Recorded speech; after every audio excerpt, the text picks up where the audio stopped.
There was a time when British gardens weren't just about neat lawns or fancy flower beds. They were hard-working spaces, packed with purpose and tradition. People grew food, supported wildlife, and built gardens that served them through every season. But over the years, as convenience and modern landscaping took over, many of these features quietly disappeared. Today, we're revisiting 15 old garden features Britain has almost forgotten, and why it's time we brought them back. The potting shed wasn't just a place to stash tools, it was the heart of the garden. In generations past, gardeners used these simple wood structures to sow seeds, pot young plants, and plan their next task while sheltering from the rain. Inside, you'd find dusty shelves lined with seed packets, string, and jam jars of plant labels. A battered chair and maybe a kettle over a small stove made it a true retreat. Nowadays, sheds often store bikes and lawnmowers, with little connection to gardening. But a dedicated potting shed can help us slow down and rediscover the peaceful rhythm of working with our hands. And speaking of quiet garden heroes, let's move to a plant that once thrived in every corner.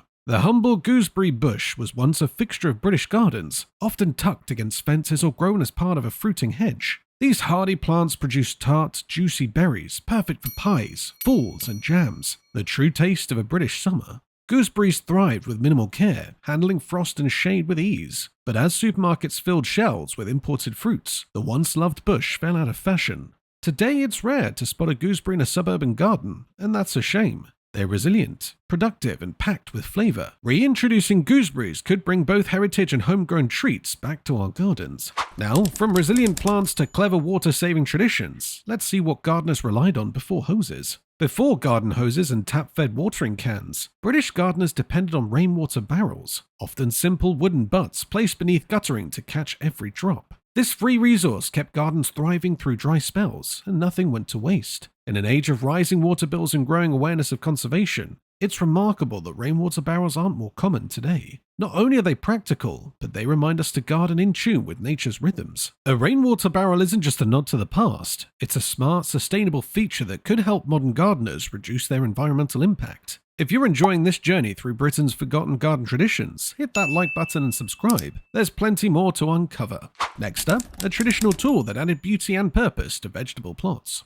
In traditional kitchen gardens, forcing pots were essential. These elegant terracotta cloches with their bell-shaped tops covered young rhubarb, asparagus, or sea kale shoots. Shielded from light, the plants grew tender and pale, ready for early spring dishes. Beyond their purpose, forcing pots gave vegetable patches a sculptural beauty, their warm, earthy tones adding charm to the rows of green. Today, you're more likely to find them in antique shops than gardens, as many gardeners opt for quicker, modern methods. Forcing pots are as useful as they are attractive, a tradition well worth reviving for anyone who loves both good food and classic garden style. Next, let's see how living hedges shaped and protected old gardens. Long before fences made of wire or plastic netting, gardeners used living hedges as boundaries. These weren't just for looks, they were functional, made of plants like hawthorn, blackthorn, hazel, or gooseberry. The result? A thick, spiky barrier that kept out rabbits, deer, and livestock while providing fruit, nuts, and safe shelter for birds and pollinators. Once established, these hedges needed little care and blended beautifully into the landscape. Over time, quicker solutions replaced them, and living hedges became rare outside the countryside. But with their wildlife benefits and natural charm, they could play a role again in modern gardens.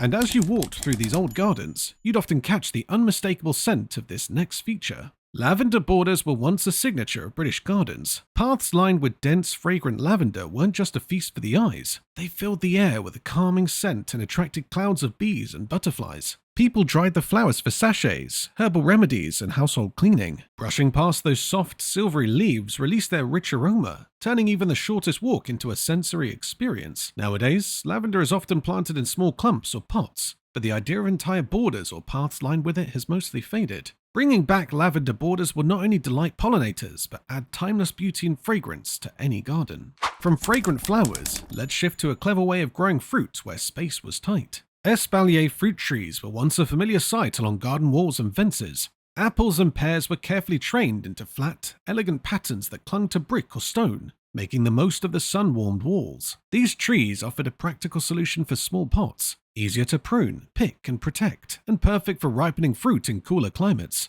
Over time, this living art form fell out of favor as mass-produced fruit became cheap and accessible. But espalier trees still hold huge value today, especially for gardeners with limited space who want both beauty and bounty.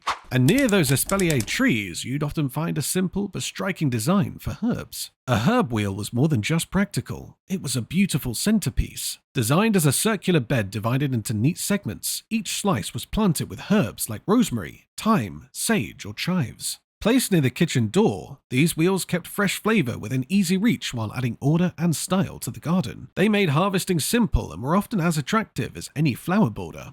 Today, many gardeners reach for supermarket packets instead of growing their own, but reviving the herb wheel could bring fresh, homegrown taste and traditional charm back to modern plots. Now, let's look at how gardeners labeled their crops with care and style. In the past, gardeners didn't rely on flimsy plastic tags to label their crops. Instead, they used hand-carved wooden stakes or reusable slate markers that blended naturally into the garden. These labels didn't just look better, they were kinder to the environment. Wooden markers eventually rotted down and enriched the soil, while slate tags could be wiped clean and used again year after year. Today, plastic plant labels litter gardens and often end up as waste. Bringing back these traditional markers would add a touch of craftsmanship and sustainability. And speaking of tradition, no old garden was complete without the hum of these essential workers. Before modern beehives became standard, British gardens often housed bees and straw skeps, those iconic domed hives you see in old drawings and photos. Bee skeps weren't just about harvesting honey, they helped pollinate vegetables, fruit trees, and flowers.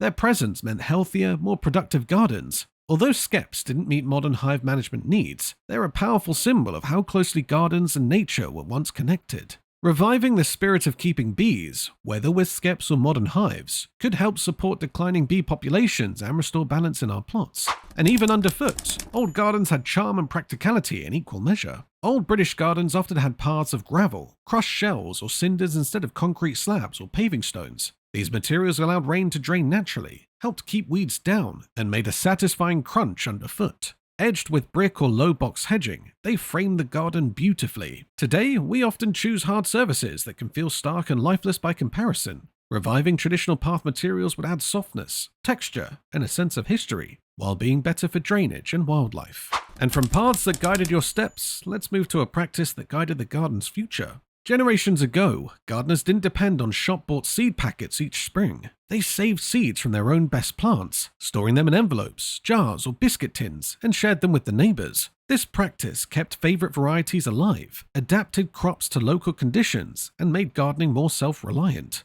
Over time, with the rise of commercial hybrids, seed saving became rare. But in today's world, where biodiversity matters more than ever, bringing back seed saving could help preserve heritage plants and reconnect us to the cycles of our gardens.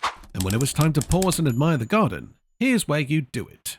In older gardens, a bench wasn't just a bit of furniture, it was part of the garden's soul. Often crafted from local wood and placed to catch the evening light or frame a favorite view, these benches invited you to pause and take it all in. They weren't mass-produced or tucked away behind a shed. They were proudly positioned and sometimes even carved with initials or dates. Today's gardens often rely on generic metal or plastic seating, but there's something timeless about a simple, handmade bench. It adds warmth, character, and reminds us that gardens aren't just for working in, they're for enjoying. And at the far edge of the garden, you might have found a forgotten treasure. A nuttery, a small grove of cobnut or filbert trees, was once a common feature at the edge of British gardens and orchards.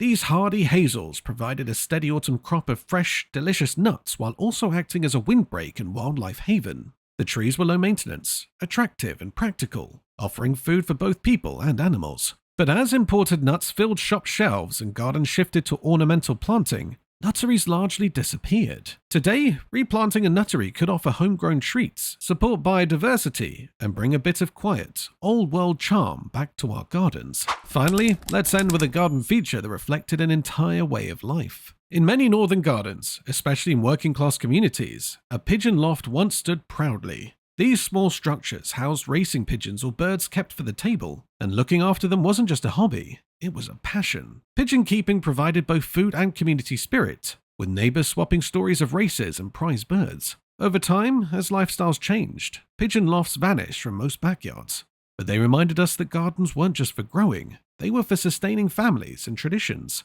While few today would keep pigeons, the idea of gardens serving deeper purposes is one we could all learn from. Now, these 15 features aren't just part of gardening history, they're reminders of a time when gardens were deeply tied to daily life. They fed families, supported nature, and strengthened communities. Maybe it's time to bring some of that spirit back, creating spaces that are useful, beautiful, and alive. If this trip through Britain's gardening past inspired you, give this video a like, subscribe for more, and tell us in the comments which old garden feature would you love to see return.